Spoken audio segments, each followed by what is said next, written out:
दोस्तों, आज की डिबेट में गटर गैंग की कंचना यादव सुधांशु त्रिवेदी जी के सामने वोटर आईडी को आधार कार्ड से लिंक करने के सरकार के फैसले का विरोध कर रही थी और अपना गटर छाप वाला ज्ञान दे रही थी, वो भी सुधांशु जी के सामने। जिसके बाद सुधांशु जी ने कंचना यादव के हर एक सवाल पर ऐसे कीचड़ उछाला कि कंचना का मुंह नाले के गटर जैसा हो गया। तो वीडियो को पूरा देखिए, मजा आ जाएगा। और हाँ, वीडियो को लाइक करिए और चैनल को सब्सक्राइब भी कर लीजिए, क्योंकि यहाँ हर रोज होती है गटर गैंग पर जुबानी सर्जिकल स्ट्राइक। तो चलिए वीडियो शुरू करते हैं। पिक्चर चालू करो बे।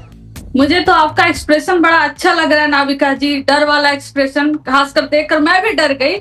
लेकिन नाविका जी एक बात बताइए, आपको चुनाव लड़ना है, मुझे नहीं। आपका एक्सप्रेशन देखकर, एकदम डर वाला एक्सप्रेशन देखकर थोड़ा सा मुझे भी डर लग गया आपका एक्सप्रेशन देखकर। एक काम कर, 200 रुपए दे और 50 रुपए काट ओवर एक्टिंग की वजह से।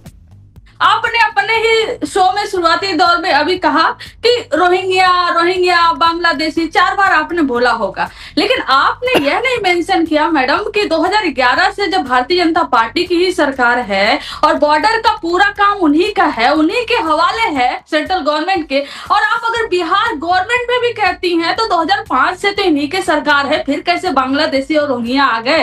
आप किसको चेक करना चाहते हो? इनसे यह भी पूछिए, अगर घर घर जाकर आप वोटर रोल चेक करेंगे, लोगों का नाम चेक करेंगे, लोगों का नाम ऐड करेंगे, जो जिनकी डेथ हो चुकी उनका नाम रिमूव करेंगे, तो 2 करोड़ बिहार वासी आज बिहार छोड़कर बाहर हैं। उन पूरे परिवार सहित बाहर रहते हैं वो। आप उनको कैसे ऐड करेंगे? आप क्या उनको निकालना चाह रहे हैं? और जो हर साल बाढ़ आता है, अरे ये ऐसे करके आप मेरे सवाल को नल एंड वॉइड नहीं कर सकती हैं। ऑडियंस समझ रहा है। अच्छा हम करते हैं प्रबंध, आप चिंता मत करिए। ऑडियंस मुझे भी सुन रहा है और आपका एक्सप्रेशन भी देख रहा है। मैडम, हर साल जो बाढ़ आता है, करोड़ों लोग डिस्प्लेस होते हैं एक जगह से दूसरी जगह पर। आप क्या बाढ़ वाले जगह पे जाएंगे, उनके बाढ़ में डूबकर उनके ओरिजिनल लोकेशन पे जाएंगे? और बाढ़ का मौसम है, 3-4 महीने बचा। अगर आपको लगता है 3-4 महीने बहुत कम है, बहुत ज्यादा है, ये सब हो सकता है, और 2003 से आप तुलना करना चाहती हैं, तो 2003 के सर्वे में जो इलेक्शन कमीशन गया था, और इलेक्शन में बहुत टाइम था। अभी सिर्फ और सिर्फ 3-4 महीने बचे हुए हैं। तो बेटा, लगता है तुम गू खा के ही मानोगे। तो आप भ्रम में इलेक्शन कमीशन खुद को रख रही है। कंचन यादव जी, मैंने आपको पूरा सुना। सबसे पहले तो मैं ये कहूंगी, राहुल गांधी ने आपके अलायंस में कहा है डरो मत। तो आप, मेरा एक्सप्रेशन जो भी है, आप डरिए मत, क्योंकि आपको डरना ही नहीं चाहिए। सबसे पहले घबराना नहीं है। आप कम से कम राहुल गांधी की बात मान लीजिए। दूसरी बात, सुधांशु त्रिवेदी जी, अब कंचन यादव जी, अब कंचना जी, आप बोल चुकी ना, अब थोड़ा सा अपने शो में मैं भी बोल लूं। सुधांशु त्रिवेदी जी अब ये कह रही हैं कि लोग जो छोड़कर अपना घर बाहर निकले हैं, जो स्वर्गवास हो गए, उनका नाम काटेंगे। ये चाहती हैं कि जो स्वर्गवास हुए उनका नाम ना कटे, वो रहे इलेक्टोरल रोल में। ये चाहती हैं कि जो परिवार पूरे के पूरे कहीं और चले गए हैं, वो बिहार में भी अपना वोट रखें, जहां नई जगह चले गए हैं वहां भी अपना वोट रखें। अरे देवा, ये गड़बड़ है बाबा। ये चाहती क्या है मेरी समझ में नहीं आया। अगर आपकी समझ में आया है तो इनके सवालों के जवाब जरूर दे दीजिए। हम क्या चाहते हैं वो क्या जवाब देंगे? आप हम क्या चाहते हैं आप हमसे पूछिए। नहीं, देखिए मैं नहीं, आप तो कह चुकी, आपने तो लंबा लेक्चर दिया, आपने लंबा लेक्चर दिया, और मेरे साथ जितने दर्शक देख रहे हैं, मुझे अगर समझ नहीं आया तो मैं उनकी तरफ से पब्लिक के सवाल उठा रही हूँ। अब आप इत्मीनान से बैठिए और जवाब सुनिए। अभी मजा आएगा ना भिड़ो। देखिए, टेक्निकली इन्होंने कहा अभी कि 2 करोड़ लोग विस्थापित हो जाते हैं बाढ़ में।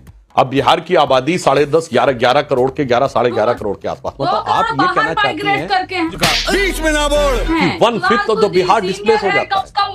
काम तो सही हो। और मैं इसलिए कहना, 2 करोड़ बिहार से बाहर नौकरी पर चले जाते हैं या प्रवासी बन जाते हैं, ये कहा उन्होंने। अच्छा चलिए, अब ये भी बात सुनिए। उनके मुंह से स्वयं निकला 2 करोड़ बाहर हैं, और तेजस्वी यादव जी ने वादा किया था कि 20 लाख नौकरी देंगे, तो बेचारे 90% तो फिर भी बाहर ही रहेंगे।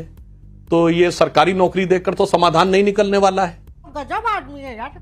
आपकी बात से ही मान लिया, 20 लाख अधिकतम नौकरी देंगे ना। वैसे बिहार में कुल सरकारी कर्मचारियों की संख्या 23 लाख है, मतलब 75 साल में 23 लाख हैं और आप कहते हैं 20 लाख हम एक बार 5 साल में दे देंगे। पहले तो यही बात हास्यास्पद लगती है, फिर अगर 20 लाख दे देंगे तो 2 करोड़ में 20 लाख घटाइए, कितना हुआ? 1 करोड़ 80 लाख बेचारे तब भी बाहर रहेंगे। खैर, अब मैं सिर्फ सिंपल सी एक बात कहता हूं, इतना बता दें हमारे सारे विपक्षी, क्यों नहीं वो इस बात के लिए तैयार हैं कि आधार से लिंक कर दिया जाए वोटर आईडी कार्ड को पूरे भारत में, और एक बार पूरी तरीके से पहचान हो जाए कि कोई व्यक्ति किसी दूसरी जगह जाके फर्जी वोट बना ही ना पाए। बात खत्म।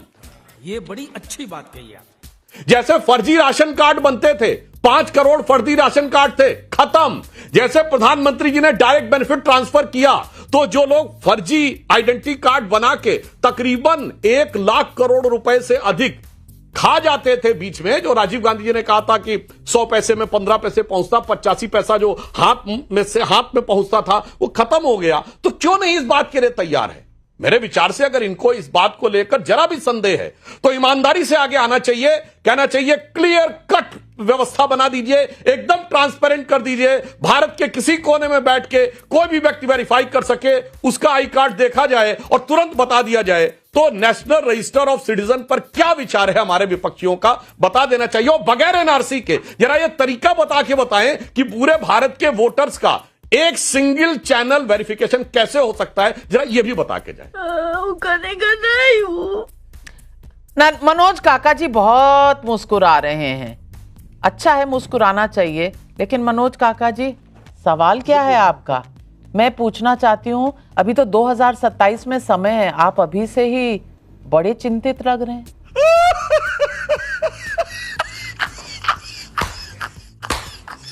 और पब्लिक के भी कुछ सवाल हैं। नरेश चौहान नीमराना राजस्थान से पूछ रहे हैं, अगर वोटर लिस्ट से फर्जी वोटर हटाए जाते या समय समय पर उसका रिवीजन होता है तो इसमें गलत क्या है? अरविंद कुमार सुमन का मधुबनी से सवाल है, अगर इन्होंने फर्जी वोटर नहीं बनाए हैं तो इतना विरोध किस बात का कर रहे हैं?